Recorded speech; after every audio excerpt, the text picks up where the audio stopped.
शुरू करूँ। ओम विश्वानि देव सवितर्दूरितानि परशुवे यद्भद्रं तन्ने आसुवे। आज का मेरा जो विषय है वो मुक्ति की साधना, वानप्रस्थ और संन्यास। ये आर्यवेद दर्शन से बोल रहा हूँ मैं। तो आज का जब गृहस्थ समापन के बाद जब पुत्र का पुत्र हो जाए, जिम्मेदारी गृहस्थ की समाप्त हो जाए, तब हमें वानप्रस्थ लेना चाहिए। और वानप्रस्थ के बाद संन्यास है। 25 वर्ष वानप्रस्थ, उसके बाद संन्यास है, जितना जीवन रहे। तो इसलिए और अब संन्यास की क्या क्या जिम्मेदारी हैं, क्या हमें करना चाहिए, क्यों लेना चाहिए, उस पर अब चर्चा होगी। वानप्रस्थ संस्कार उसको कहते हैं जो विवाह से संतान उत्पत्ति करके पूर्ण ब्रह्मचर्य और पुत्र भी का भी विवाह करें और पुत्र की भी एक संतान हो जाए। अर्थात जब पुत्र का भी पुत्र हो जाए, पुरुष वानप्रस्थ आश्रम वन में जाकर तप और स्वाध्याय का जीवन व्यतीत करे।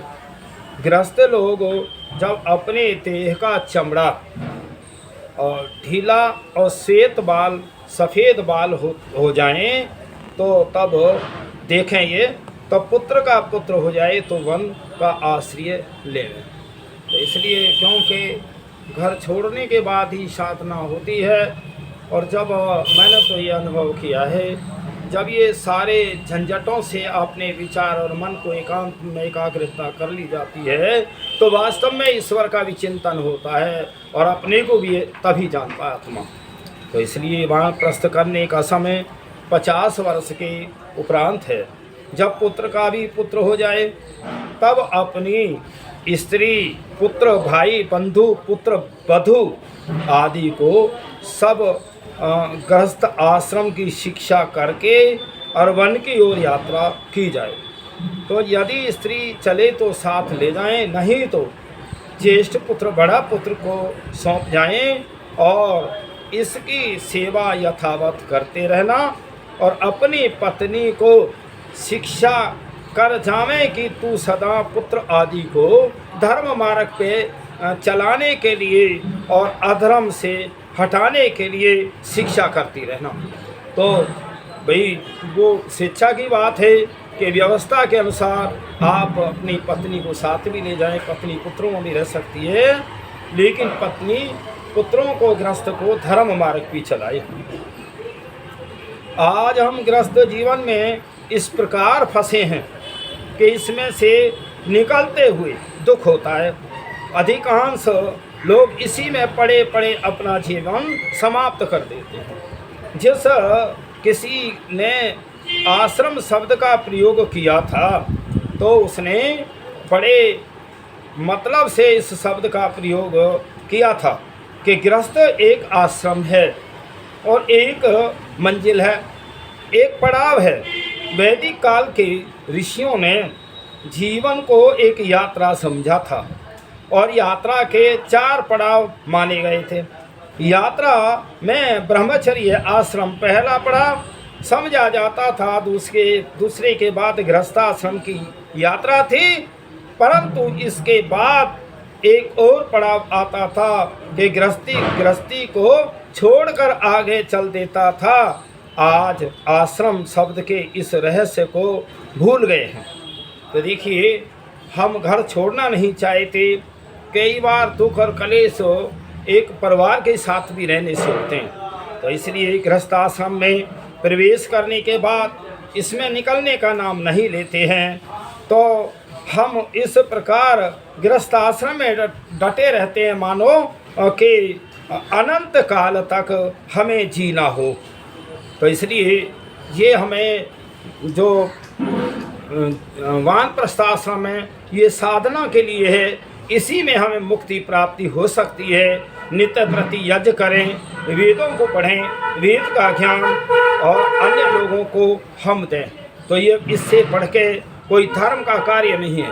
वेद का ज्ञान करना, का प्रचार करना या हवन करना बहुत श्रेष्ठ उत्तम कर्म है, इससे बढ़िया नहीं है।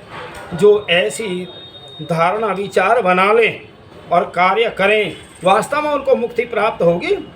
जीवन की एक यात्रा है, इसमें हमें आगे आगे बढ़ना, भले ही हम चाहें या ना चाहें। जो भले मनुष्य होते हैं और गृहस्थ के बाद स्वयं आगे चल देते हैं, उनकी मान मर्यादा प्रतिष्ठा बनी रहती है। जो ऐसा नहीं करते उन्हें सराय का मालिक धक्के मार कर निकाल देता है। जैसे भाई जो हम सराय में ठहरते हैं, अगर कोई सराय में से ना निकलना चाहे, ना छोड़ना चाहे, तो सराय का मालिक भी धक्का मार के निकाल देता है। इसी प्रकार एक ना एक दिन ये संसार भी सराय है। इस सराय में परम पिता परमात्मा हमें धक्के मार के निकाल देगा। इसीलिए जो हमें अगले जन्म की तैयारी करनी है वो इसी जन्म में होती है। भाई जैसा बीज वैसा ही फल को प्राप्त होते हैं। इसीलिए ये वानप्रस्थ और संन्यास बहुत अच्छे आश्रम है हमारे लिए, ये झंझटों से छूटने के लिए। इसीलिए प्राचीन ऋषियों ने संतान के माता पिता के प्रति ऋण को, जिसे पितृ ऋण कहते थे, चुकाने के लिए एक दूसरा मार्ग बतलाया था। और उन्होंने यह मार्ग नहीं बतलाया कि माता पिता व्रत होकर घर में चौकी पर बैठ जाएं और पुत्र उनकी पूजा करे। माता पिता के लिए उन्होंने यही कर्तव्य बतलाया है कि वे गृहस्थ जीवन के बाद वानप्रस्थ हो जाएं और उनकी संतान पितृ ऋण को चुकाने के लिए गृहस्थ आश्रम में प्रवेश करे। एक घर छोड़ रहा है, दूसरा प्रवेश कर रहा है और अपने से उत्तम संतान संसार में छोड़ने का प्रयत्न करें। मनुष्य का स्वभाव है कि वह स्वतंत्रता चाहता है। तो देखिए, जब दूसरी पीढ़ी आ जाती है वो भी अपना अधिकार चाहते हैं, तो इसलिए पहले ही त्याग दो, उनका अधिकार उन्हें करने दो और तुम्हारा अधिकार, तुम्हारा अगला जो मार्ग है वो वानप्रस्थ है। तो इसलिए वानप्रस्थ को लिखा तो यह है कि भाई हम जंगल में जाएं, कहीं और घर छोड़ के जाएं। भाई कहीं अगर साधन भी ना हो तो मैं कहूँ घर से दूरी रख करके, बच्चों से दूरी रख करके और अपनी साधना करें, यज्ञ हवन करें, वेदों को पढ़ें। तो एक घर को छोड़ना और एक घर की व्यवस्था से अपने को त्याग देना ही तो वानप्रस्थ है। तो इसलिए जैसा साधन समझें और जैसा उचित समझें वैसा उसको अपनाएं। अगर माता पिता घर में बने रहते तो उनकी संतान को घर में स्वतंत्रता से अपनी इच्छा अनुसार काम करने का मौका नहीं मिलता। इसीलिए दुनिया में जिनकी सबसे अधिक बन सकती थी उन्हीं की इतनी बिगड़ जाती है कि आसपास के लोग तमाशा देखने लगते हैं, इकट्ठे हो जाते हैं।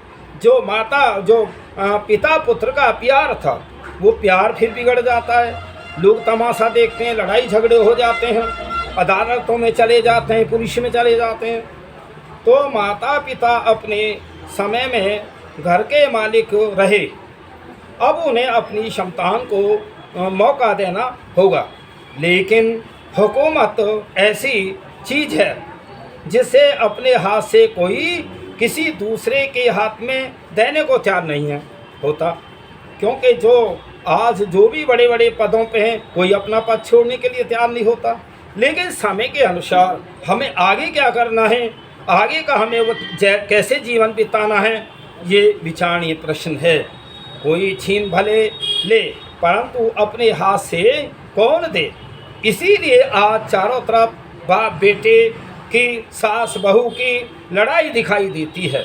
प्राचीन ऋषियों ने वानप्रस्थ आश्रम द्वारा इस समस्या को हल कर दिया था और उन्होंने कहा था कि जब अंत में दुनिया को छोड़ना ही है तो धक्के खाकर बेइज्जती से छोड़ने की बजाय खुद क्यों नहीं छोड़ते।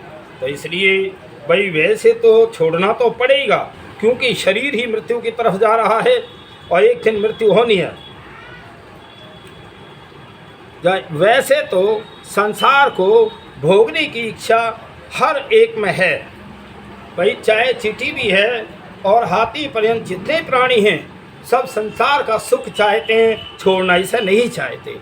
इसीलिए वानप्रस्थ आश्रम में उसे भोगने का मौका दिया था। जब हम उसमें नहीं, गृहस्थाश्रम, जब हम गृहस्थाश्रम में थे, हमने खूब हर आदमी भोगता है, जैसा उसका घर परिवार से मिलता है, जैसा उसका प्रसाद होता है, कम भोग करते हैं। परंतु क्योंकि गृहस्थी अपने अनुभव से देख लेता है कि इन भोगों में कुछ नहीं पड़ा, इसीलिए वह स्वयं इनसे मुड़ता है। तो देखिए, जब बुद्धिमान लोग समझ लेते हैं कि इन संसार के भोगों से कोई किसी की तृप्ति नहीं हुई, कितना ही भोगो। जैसे ईंधन में हम वो घी अधिक डालें अग्नि में तो घी अधिक, वो अग्नि उत्पन्न ज़्यादा होती है। इसी प्रकार भोगों के त्याग से तो शांति मिल सकती है। भोगों के भोगने से आज तक किसी कोई भी नहीं हुआ, चाहे चक्रवर्ती राजा भी हुआ है, कि मैं अब संसार से संतुष्ट हूँ, कोई नहीं कह सकता। इसलिए मनुष्य के मन की इसी स्वाभाविक अवस्था को प्राचीन ऋषियों ने वैज्ञानिक रूप दिया था और इसी प्रवृत्ति का नाम वानप्रस्थ रखा। तो देखिए, जब हम सारे झंझटों को छोड़ दें, अब सारे झंझट झेलते झेलते तो अब शरीर भी वृद्ध हो गया, तो अब इन झंझटों में क्यों पड़े रहें। और एक हम दूसरी पीढ़ी को भी परेशान करें, वो भी चाहती है कि अपने अनुसार चलना। और एक बात और मैं अनुभव कर रहा हूँ, सन 47 का मेरा जन्म है और 47 के बाद से जो मैंने संसार की वो देखा है गति को, पहले जो अनपढ़ लोग भी थे वो कितने सदाचारी और बढ़िया पुरुषार्थी मेहनती भी थे, पर आज पढ़े लिखे लोग न ईमानदार हैं, न उनमें सत्यता है, न सत्य व्यवहार है। तो आज बहुत परिवर्तन आ गया। तो इसलिए हर पीढ़ी में परिवर्तन आता चला जाता है, तो हमें उस परिवर्तन के साथ हमारा तालमेल नहीं बैठता, न अगली पीढ़ी का बैठता है।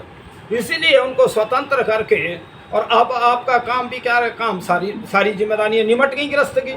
परमात्मा का ध्यान लगाओ, उसकी साधना में रहो और वेदों को पढ़ो, यज्ञादि कर्म करो। जो तुमने जीवन में अनुभव सीखा है, जो तुम्हें ज्ञान प्राप्त हुआ है, उस ज्ञान को जो है आने वाली पीढ़ी को तुम ज्ञान दो, समझाओ। देखिए, जितना ये साधु समाज है ये इसीलिए तो था। ये साधु जो है वानप्रस्थ और संन्यास का ही तो प्रतीक है। लेकिन ये बेचारे ना पढ़े ना लिखे, तो वो तो कपड़े रंगने से थोड़ी ये सन्यासी बन गए या वानप्रस्थी बन गए। इसलिए विचार करो भाई, इन्होंने संन्यास या वानप्रस्थ ले रखा है, वो अगर धर्म के कार्य न करें, वेदों को न पढ़ें, कुछ ज्ञान न दे सके तो कोई लाभ नहीं। इसलिए ऐसे ही पहले थे और ऐसे ही आवे। तो ये अगर हम कार्य ना करें, उनके अनुसार अपने जीवन को ना बनाएं, जीवन को ना ढालें, तो ये सब फिर भी बेकार है। तो मैंने ये थोड़ा सा ये वानप्रस्थ की बात बताई। अब आगे मैं संन्यास की चर्चा करता हूँ। संन्यास का अर्थ है से जमान्यास, अर्थात अब तक जो लगाव का बोझ उसके कंधों पर लगा रहा है, उसे उठाकर अलग धर देना, उसका न्यायस कर देना, मतलब छोड़ देना ही है। इसी को संन्यास कहते हैं, अर्थात बिल्कुल उतार कर फेंक देना। संन्यास संस्कार उसको कहते हैं कि जो मोह आदि आवरण पक्षपात छोड़ के विरक्त होकर सब पृथ्वी में परोपकारार्थ विचरे। संन्यास के 3 प्रकार हैं। तो ये आया है संन्यास जो है कि बिल्कुल घर का मोह ममता सब छोड़ देना, किसी में भी वो न रहे है, और धर्म और ईमानदारी के साथ ही सत्य ही कहें। तो इसके भी जो 3 पड़ाव हैं, 3 वो हैं जिम्मेदारियां संन्यास की। प्रथम प्रकार का क्रम संन्यास। प्रथम संन्यास वो है ब्रह्मचर्य पूरा करके और गृहस्थ और गृहस्थ होकर वानप्रस्थ, वानप्रस्थ होकर सन्यासी होवे। यह क्रम सन्यास है, अर्थात अनुक्रम से आश्रमों का अनुष्ठान करते और करते वृद्ध आश्रम में जो सन्यास लेना है उसी को क्रम सन्यास कहते हैं। क्रम सन्यास का मतलब हमने भाई गुरुकुलीय शिक्षा भी की, फिर गृहस्थ में भी गई, वानप्रस्थ भी निभाया और वानप्रस्थ के बाद सन्यास। फिर द्वितीय कहते हैं गृहस्थ के बाद वानप्रस्थ से सीधा सन्यास। हम वानप्रस्थ से सीधा सन्यास ले सकते हैं और कोई गृहस्थ में ना जाए तो ब्रह्मचर्य आश्रम से भी सीधा सन्यासी हो सकते हैं। महर्षि दयानंद तो भाई सीधे सन्यासी तो बने, उन्होंने कोई वो थोड़ी है, कोई ना गृहस्थ है ना कोई कुछ वो था। तो इसलिए जब कहते हैं कि जब मन अपने कंट्रोल में हो, ज्ञान प्राप्त हो जाए, ईश्वर भक्ति का ज्ञान हो जाए, सांसारिक ज्ञान हो जाए, किसी मोह ममता में न फंसें और अपना मन और इंद्रिया कंट्रोल में हो, तब संन्यास लें। तो द्वितीय, जिस दिन वैराग्य प्राप्त होवे उसी दिन चाहें वानप्रस्थ का समय पूरा भी न हुआ अथवा वानप्रस्थ आश्रम का अनुष्ठान न करके और गृहस्थ आश्रम से ही संन्यास आश्रम ग्रहण करें, क्योंकि संन्यास में दृढ़ वैराग्य और यथार्थ का ज्ञान होना ही मुख्य कारण है। तो देखिए यहाँ कि हम गृहस्थ से भी सन्यासी हो सकते हैं, लेकिन अपने आत्मा की दृढ़ता होनी चाहिए, कई विचार फिसल ना जाए। अब देखिए कई लोग तो जो है भाई, एक दिन एक सन्यासी रो रहा था हरिद्वार की हर की पेड़ी में। भाई क्यों रो रहा है? बोला जी मुझे घर की याद आ रही है। मैं कहा भाई क्यों, फिर घर क्यों छोड़ा? कि मैं बस पत्नी से झगड़ा हो गया, मैंने कहा मैं अब सन्यासी बनूंगा। अब वो क्या, अब क्यों? कि अब मैं इसलिए कि मेरा मन नहीं लग रहा। मैं भाई कितने दिन हो गए? एक सप्ताह हुआ। मैं कहा कोई बात ना, ऐसे तो पति पत्नी की होती रहती है, तो इसलिए ऐसा भी कोई संन्यास नहीं है।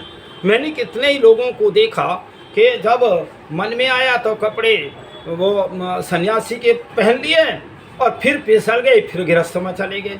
ऐसे कई चांस हुए। तो मैंने कहा भाई जब तक तुम्हारा मन मजबूत दृढ़ता से ना हो तो ये कपड़े मत पहनो, इससे हमारी जो मर्यादाएं हैं वो एक तरह भंग होती हैं। तो इसलिए फिर आता है तृतीय, तीसरा प्रकार ब्रह्मचर्य से सीधा संन्यास। पूर्ण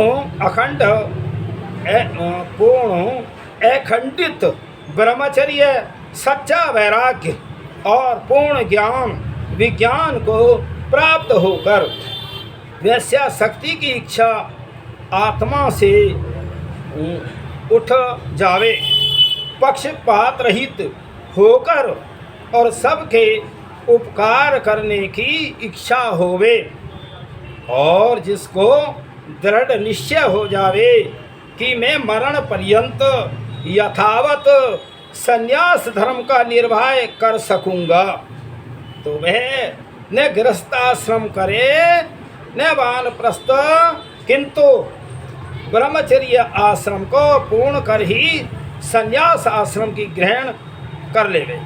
तो देखिए जिनका जो सारे सिस्टम को जान लेते हैं, विधि विधान को जान लेते हैं, ईश्वर को जान लेते हैं, आत्मा को जान लेते हैं, कर्तव्य को जान लेते हैं, वेदों को पढ़ते हैं, उन्हें अगर कहीं वैराग्य ब्रह्मचर्य के बाद ही हो गया हो तब भी संन्यास ले सकते हैं। तो इसलिए हमें ये सब बातों पे विचार करते हुए जो गृहस्थ से भी रिटायर हो गए वो भी सन्यासी वानप्रस्थ होकर के भाई घर का त्यागी, तो चाहे तुम घर से थोड़ा अलग ही रहें और बच्चों से अलग रहें, और आप अपने सबसे बढ़िया तो जब हम अपने मन कर्म वचन को ही हम जो है वो ठीक से उस धारणा में लगाएंगे, वही तो सन्यास और वानप्रस्थ है। कपड़े रंगने से ही सन्यासी नहीं है कि कपड़े तो रंग लिए और कुछ भी करते फिरें, ये सन्यासी का रूप नहीं है। जब तक आत्मिक ज्ञान ना हो, सामाजिक ज्ञान ना हो और उसमें चलने की वो ना हो तो तब तक सन्यास क्या। फिर आता है सन्यास। राग, द्वेष, मोह, ममता छोड़ने का नाम है। सन्यासी किसको कहते हैं? जिसमें राग, द्वेष और वो ना हो, उसका नाम। सन्यास होने के बाद घर वालों के लिए मनुष्य मर जाता था। तो देखिए, वो तो बिल्कुल घर छोड़ देता था, घर वाले के लिए तो वो सन्यासी हो गया तो मर गया। ऐसी जब विचारधारा थी तो घर से मोह टूट जाता था। इसी का नाम सन्यास है। कभी कभी तो घर वालों को पता भी नहीं होता था कि उनके शूद्र का कर्णधार कहाँ गया। शूद्र माने परिवार का मुखिया जो रहा वो कहाँ गया। मरना सबको है। सन्यासी मृत्यु के बहुत निकट पहुंच चुका होता है। तो देखिए, जब चौथे पड़ाव में जाता है तो वास्तव में मृत्यु भी नज़दीक ही आ जाती है। तो वो फिर मरकर तो संसार को छोड़ना ही पड़ता है। सन्यासी जीते जी मरने का आनंद लूट लेता है। तो सन्यासी पहले से ही सन्यास और वानप्रस्थ में जो आगे हमने जाना है, जन्म प्राप्त करना है, मुक्ति प्राप्त करना है, ये दो आश्रम बहुत अच्छे हैं। गृहस्थ के बाद में गृहस्थ को जो है बच्चों में सौंप दो, अपने परिवार के लोगों को सब साधन दे करके, पुत्र को सारी बातें समझा करके वो अपना गृहस्थ चलाए। तुम हट जाओ वहाँ से, हट कर के केवल तुमने अपनी साधना में रहना है। तो इसलिए और पल्ला झाड़कर दुनिया से चलने के लिए हर वक्त तैयार रहता था। भाई सन्यासी तो जब उसका कोई दुनिया में मोह ममता ही ना है तो कभी मृत्यु आ जाए कौन सी दिक्कत है। और मृत्यु ने आना है। उसके तन पर पड़ा भगवा कपड़ा,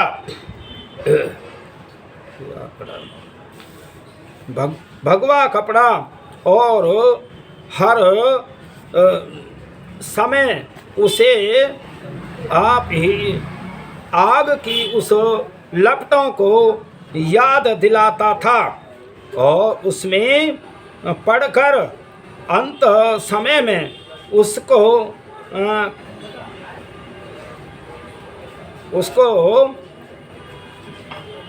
5 तत्वों में मिल जाना है भाई। तो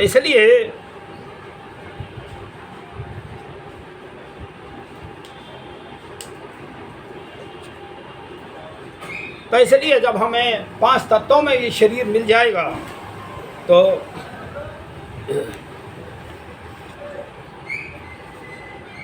संन्यास जीते जी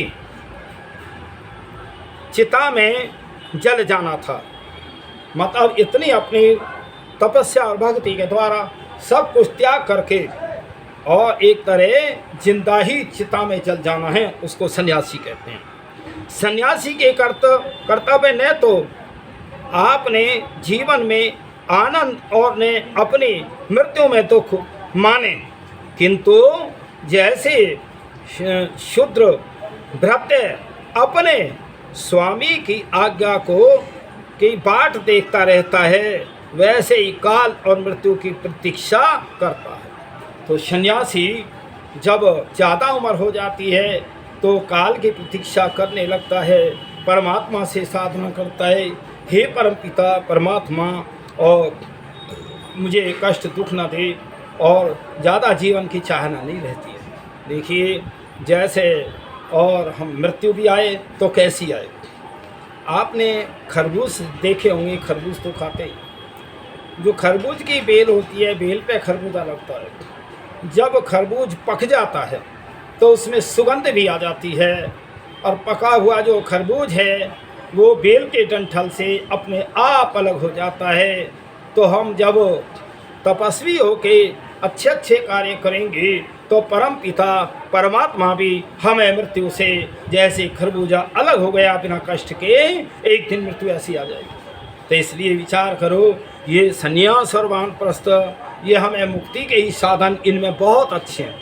गृहस्थ में भी कई बार समय नहीं मिलता, तो हमें अंत समय में, और एक पूर्व बात बताऊँ कि जो मेरी जीवन की दिनचर्या रही है, अब मृत्यु भी आने वाली है, तो वो जो मेरे संस्कार हैं वो मेरी आत्मा में वो संस्कार बने रहेंगे और बने रहेंगे। जब तो वो मेरे संस्कार अगले जन्म में फिर प्रकाशित हो जाते हैं।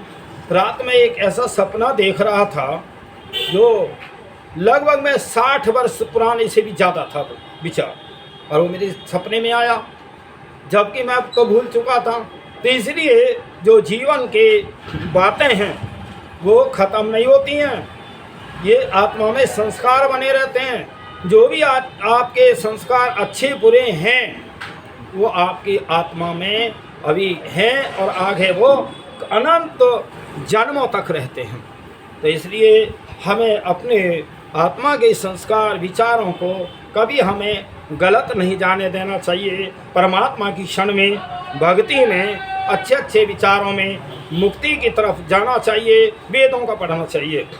अब मैं थोड़ा सा एक भाई आजकल जो भाई कावड़ का ज़्यादा प्रचलन चल रहा है, ये नौजवान बहुत मेहनत करते हैं, तो इसलिए इनमें आस्था तो बहुत अच्छी है। पर मैं एक बात बताना चाहता हूँ, कावड़ जो थे वो भाई वो अपने माता पिता को और वो भ्रमण कराते थे। श्रवण कुमार, उनके माता पिता जो थे भाई आँखों से दिखाई नहीं देता था, और देखिए उनको एक श्रवण कुमार को माता पिता के प्रति इतनी श्रद्धा क्यों हुई, बस मैं ये बताना चाहता हूँ। एक दिन कहीं मैंने पढ़ा था किसी उसमें कि घर में जो भोजन बनता था, श्रवण कुमार की पत्नी 2 प्रकार का भोजन बनाती, तो अपने और अपने पति के लिए अलग और बुढ़िया बुढ़े जो अंधे थे उनके लिए अलग। तो एक दिन जो वो भोजन था और श्रवण कुमार आया, वो अपना भोजन माता पिता को दे दिया पहले। तो उन्होंने स्वादिष्ट भोजन खाया, भैया हमने तो ये आज ऐसा भोजन आज मिला है कि पिताजी ये तो भोजन रोज ही बनता था। माता को भी समझाया कि ऐसा भोजन तो बनता था कि ना भैया हमें तो ऐसे ही दलिया चाय इस प्रकार का बनता था। तो उस दिन से माता पिता ने मैं ये नहीं कहता कि आप अपनी पत्नी का त्याग करें। तो श्रवण कुमार ने पत्नी का त्याग कर दिया और माता पिता की जहाँ इच्छा होती, जैसे वो तराजू के 2 पलड़े होते हैं उनमें बैठ जैसे आप जल लेके आए, इस प्रकार जो अपने माता पिता को जहाँ उनकी इच्छा होती तो श्रवण कुमार उनको ले जाते थे, उनकी इच्छा पूरी करते थे। हे श्रवण कुमार के वंशजों, मैं एक ही बात कहता हूँ, जो तुम ये कावड़ के लाते हो, गंगा से जल लेके आते हो और शिव की पिंडी पे जल चढ़ाते हो, यही तो है। लेकिन इससे ज़्यादा आपका भला नहीं होने वाला। भला होगा आप माता पिता की सेवा करें, तभी श्रवण कुमार के सच्चे भक्त हो, और तभी जो है सच्ची भक्ति और पूजा है। और भाई कितने ही देखो, मैं वो किसी की बुराई तो नहीं करता, लेकिन जो हमारे वास्तविक जो जहाँ से जो प्रथाएं चली हैं मैं उसी को जो समझाता हूँ। तो ये श्रवण कुमार की जो वो है इतिहास है वो इस प्रकार से रहा है। अर्थात हम बहुत अपने माता पिता की सेवा करें। भाई हम गंगा से जल ले करके पैदल चल करके पैर सूज जाते हैं नौजवान लड़कों के, और हम शिव की पिंडी पे जो है, वैसे देखो शिव कहते हैं कल्याण करता, परमात्मा का नाम भी शिव है, और शिव एक कैलाश पर्वत के राजा भी हुए हैं। तो यहाँ थोड़ा सा हमें विचार करना चाहिए कि हम कौन सी शिव की उपासना करें। जो निराकार ईश्वर जिसने जगत बनाया है वो शिव कहते हैं कल्याणकर्ता को। तो इसलिए उस शिव को परमपिता परमात्मा की हम प्रार्थना उपासना करें। तो देखिए ये जो बहुत आप परिश्रम करके और ये कावड़ लाते हैं, मैं ये कहता हूँ कि पहले जब भी कोई धार्मिक कार्य करें हम अपनी बुराइयों को छोड़ने का वचनबद्ध करें कि मैं कभी शराब नहीं पीऊँगा, अंडे मांस नहीं खाऊँगा और अन्य जो नशीले पदार्थों को इस्तेमाल नहीं करूँगा, तभी हमारे देवता प्रसन्न होंगे।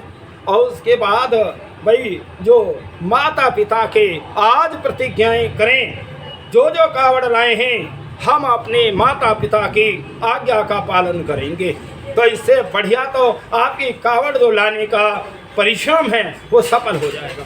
इसलिए मैं सभी अपने कावड़ भाइयों से कहता हूँ, मैं निवेदन कर रहा हूँ कि भाई अपने माता पिता की सेवा अवश्य करना, उनको दुख न देना चाहिए। जिन माता पिता ने हमें जन्म दे करके बहुत कष्ट से हमें पाला और हमें इतने बड़ा किया, पढ़ाया लिखाया, तो पिता के माताओं का कोई ऋण संसार में उतार नहीं सकता। तो देखिए बातें तो बहुत हैं और मैं फिर माता पिता के उस पर ऋणों पे हमें चर्चाएं फिर करूँगा। भाई ये तो इनका ऋण कोई उतार ही नहीं सकता संसार में, कोई कितना ही बड़ा चाहे वो हो जाए।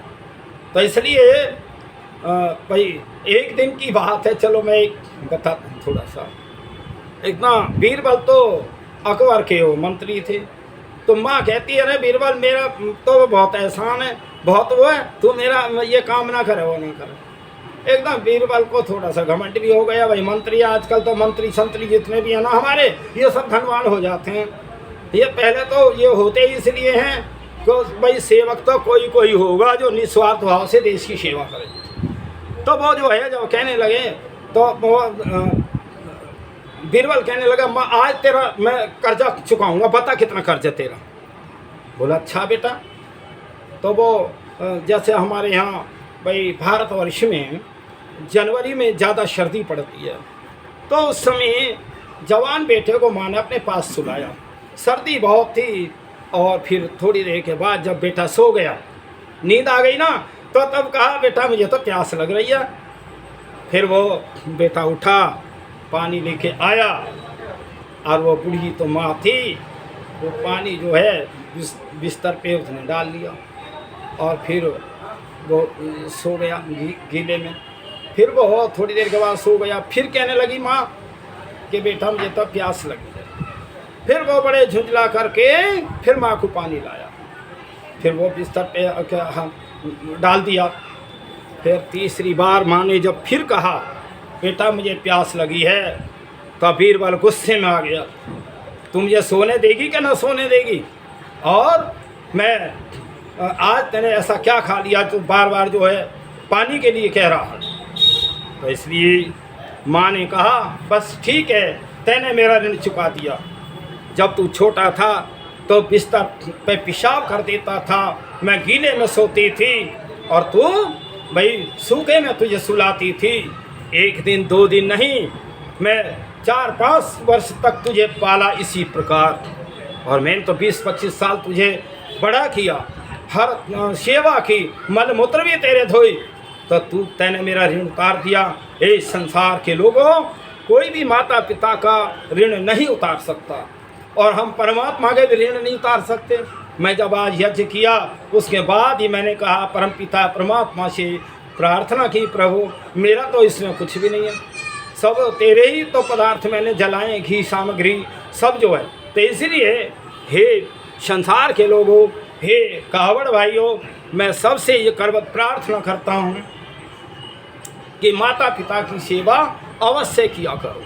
ये आपकी कावड़ तभी सफल होगी जब आप माता पिता के पूर्णतः सेवा करेंगे, माता पिता के भक्त बनेंगे। मैं इतना ही कह करके ओम शम।